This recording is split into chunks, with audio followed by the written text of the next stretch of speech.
আপনি কেমন আছেন? অনেক অনেক অনেক বেশি সুন্দর হয়েছে আপু। ধন্যবাদ। খুব খুব খুব বেশি সুন্দর হয়েছে গল্পটা।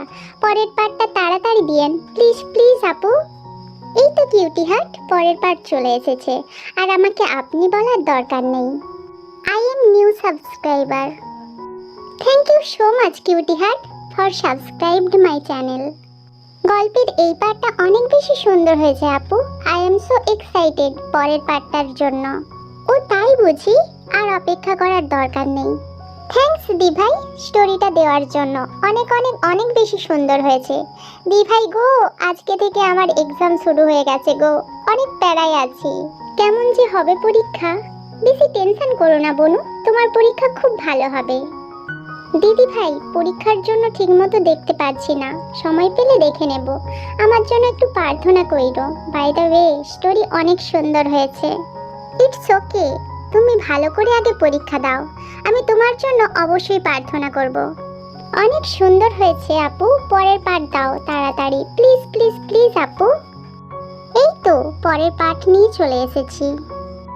অনেক সুন্দর হয়েছে, নেক্সট পার্ট তাড়াতাড়ি দিও please. No tension, next part নিয়ে চলে এসেছি। কেমন আছো তুমি? অনেক অনেক অনেক সুন্দর হয়েছে আজকের স্টোরিটা, পরের পার্টটা তাড়াতাড়ি দিও। আমি ভালো আছি, তুমি কেমন আছো? আর thanks cutie heart. BTS, BTS forever and Taekook forever.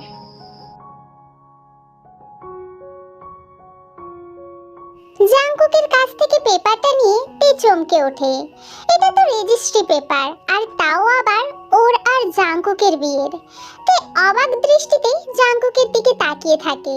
তে, আমি জানি এই পেপারটা দেখে হয়তো তোর মনে অনেক রকমের প্রশ্ন এসে ভিড় জমাচ্ছে, অনেক অবাক লাগছে, কিন্তু এটা আমাকে করতেই হলো তোর ভালোর জন্য।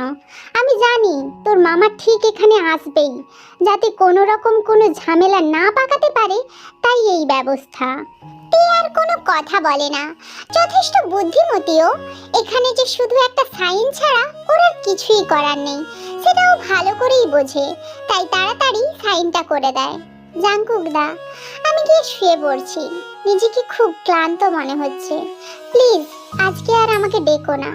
তে কথাটা বলেই ওখান থেকে চলে আসে নিজের রুমে। জাংকুক ওর যাওয়ার দিকে উদাস দৃষ্টিতে তাকিয়ে থাকে। জাংকুক চাইছিল ওর তে যেন এই মুহূর্তে ওকে কিছু বলুক, কারণ মানুষের মনের মধ্যে যেই কথাগুলো জমাট হয়ে আছে, আবেগ অনুভূতিগুলো সঞ্চয় হয়ে আছে, সেগুলো বাইরে আসা দরকার। জাংকুক নিজের চিন্তায় মত্ত ছিল, সেই সাথে অতীতের কিছু স্মৃতি আঁকড়ে ধরতে চাইছিল ওকে। জাংকুক আর তে একই স্কুলে পড়তো, দুই পরিবারের আত্মীয়তা থাকায় দুজন দুজনকে প্রথম থেকেই চিনত। জাংকুক প্রথমে বুঝতে না পারলেও শেষের দিকে বুঝতে পারে ভালোবেসে ফেলেছে ওই পিচ্চি মেয়েটাকে, যেটাকে বলা হয় সিনিয়রের প্রেম জুনিয়রের সাথে। জাংকুক বরাবরই উচিত বক্তা মানুষ ছিল, মনের সাথে মস্তিষ্কের কথা গুলিয়ে ফেলতো না, মনের কথা মুখে ফুটিয়ে তুলতে পারত। সেই অর্থে জাংকুক খুব সহজেই এটা তেকে জানিয়ে দিয়েছিল, কিন্তু তে এটা কখনোই মানেনি। কারণটা কি সেটা জাংকুক জানে না, তে প্রত্যক্ষভাবে কোনোদিন কোনো কারণ বলেনি। জাংকুক আর কিছু ভাবে না, অতীতে স্মৃতিচারণ করলে ব্যর্থতা ছাড়া আর কিছুই দেখতে পায় না। জাংকুক নিজের রুমে গিয়ে শুয়ে পড়ে। তের ব্যাপারটাও কিছুটা জাংকুকের মতোই ছিল। তে বিছানায় শুয়ে শুয়ে নিজের জীবন সম্পর্কে ভাবছিল, যে জীবন থেকে পালিয়ে আসার জন্য ও এত কিছু করলো, এখানে আবার সেই একই জিনিস হলো ওর সাথে। নিজেকে জড়িয়ে ফেললো জাংকুকদার সাথে। তে নিজের ভাবনায় মত্ত ছিল, হঠাৎ করে কখন যে ঘুমিয়ে পড়েছে খেয়াল নেই। তে ঘুমিয়ে পড়লে জাংকুক আসে ওর রুমে। জাংকুক ভেবেছিল রুম হয়তো লক থাকবে, কিন্তু কি আশ্চর্য, তে রুম লক করেনি। জাংকুকের একটু ভালো লাগে, তে তাকে ভালো না বাসলেও অগাধ বিশ্বাস করে। জাংকুক মনে মনে ভাবে, বিশ্বাস যেহেতু আছে, ভালোবাসাটাও ঠিক চলেই আসবে একটা টাইম পর। জাংকুক আর কিছু না ভেবে তের পাশে বসে পড়ে। তে তখন গভীর ঘুমে আচ্ছন্ন। জাঙ্কুক আলতো করে হাত বুলিয়ে দিতে থাকে তের মাথায়।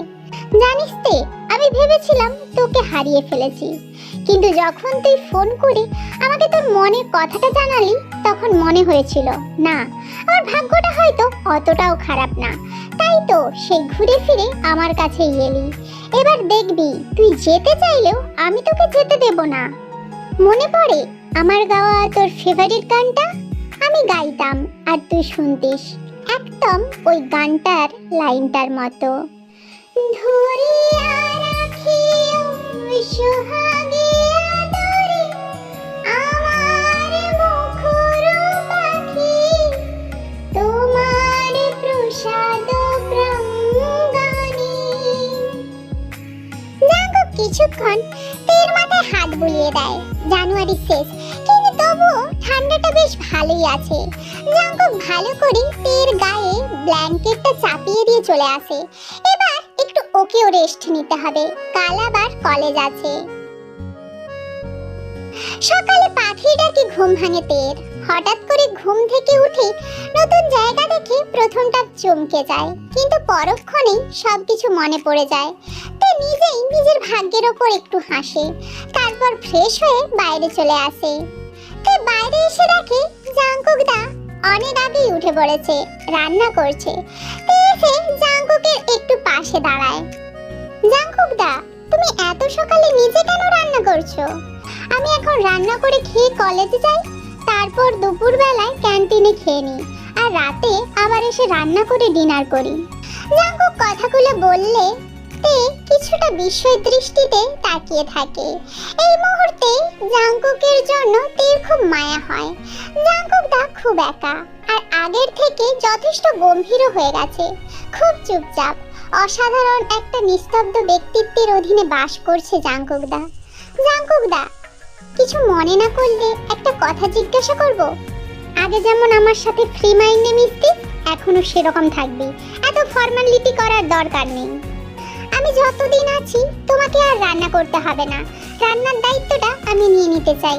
ঠিক আছে, যেমন তোর ইচ্ছা। এমনিতেও ওই একই রান্না খেতে খেতে আমি বোর হয়ে গেছি।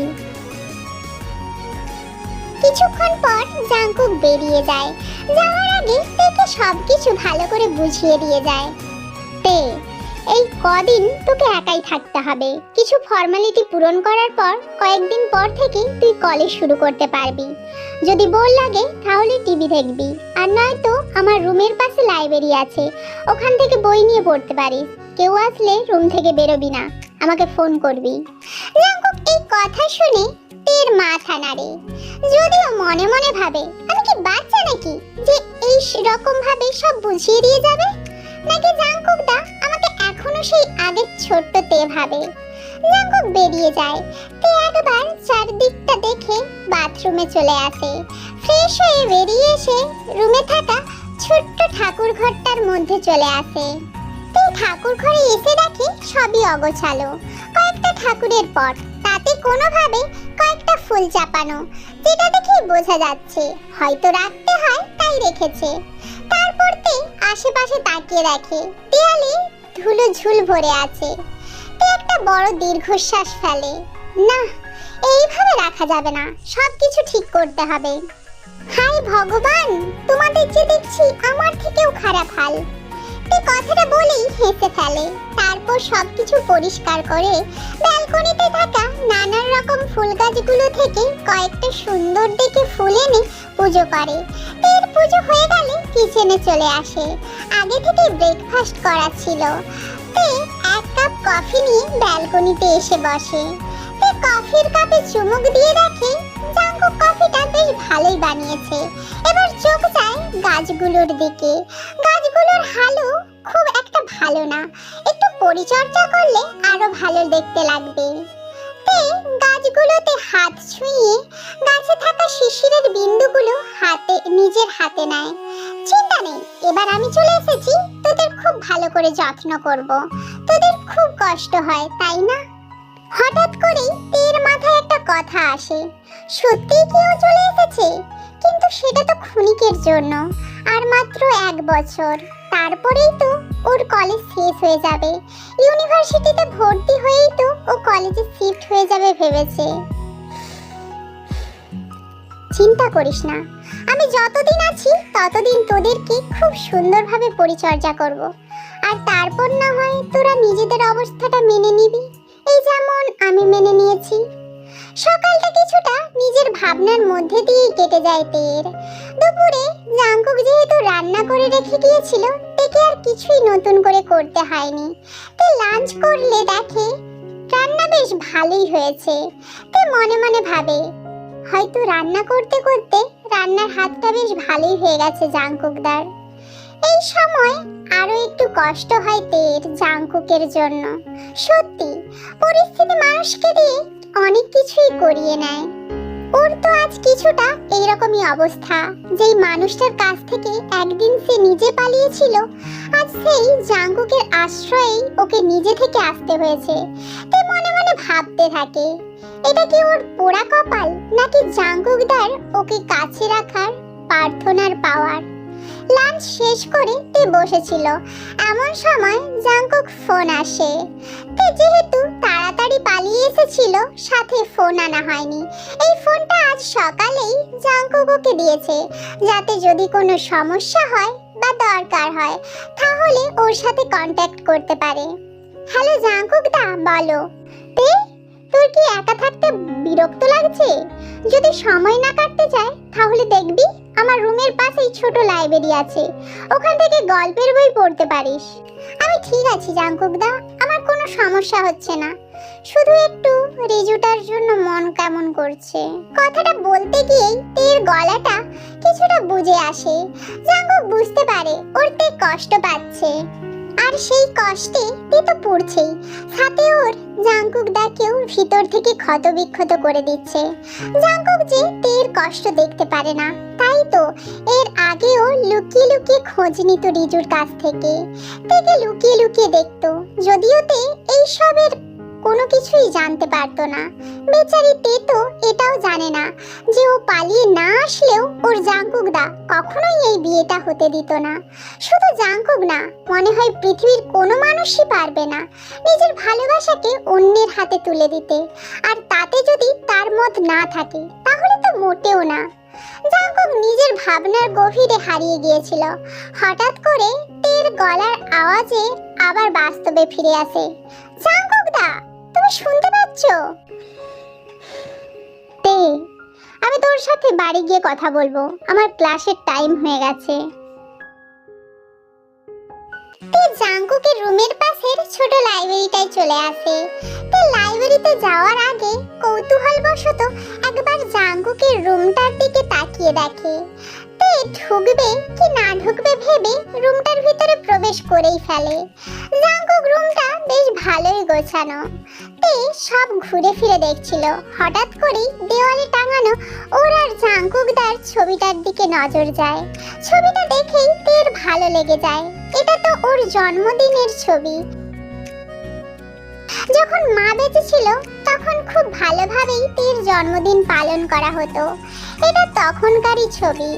ছবিটায় জাঙ্কুক একটা ফুলের বুকে দিচ্ছে তেকে। তে ফুলের বুকেটা নেওয়ার সময় হেসে জাঙ্কুকের দিকে তাকিয়ে আছে, আর একইভাবে ওর জাঙ্কুক দাও ওর দিকে তাকিয়ে আছে। আশ্চর্যজনকভাবে ছবিটা ওই মুহূর্তেই ক্যামেরা বন্দি হয়েছে। জাঙ্কুক কোথা থেকে ছবিটা পেয়েছিল তে জানে না, কিন্তু এই ছবিটা এখনো এত যত্ন করে রাখা আছে দেখে তের মনটা একটু ভালো হয়ে যায়। তে রুমটা দেখে বেশ ভালোই গোছানো। তে মনে মনে ভাবে, জাঙ্কুক দা এখনো একটু গোছানো আছে। তে লাইব্রেরিতে এসে দেখে অনেক বই রাখা, তার মধ্যে থেকেই ওর চোখ পড়ে চোখের বালি উপন্যাসটার উপর। এর প্রেমের উপন্যাস পড়তে খুব ভালো লাগে, ফেভারিট বিষয়ও কেমিস্ট্রি। তে হাসি মুখে বইটা নিয়ে নিজের রুমে চলে আসে। জাঙ্কুক অন্যদিন একটু আগেই চলে আসে, কিন্তু আজ তের জন্য বই খুঁজতে গিয়ে দেরি করে ফেলেছে। জাঙ্কুক ফ্রেশ হয়ে এসে তের সামনে বসে।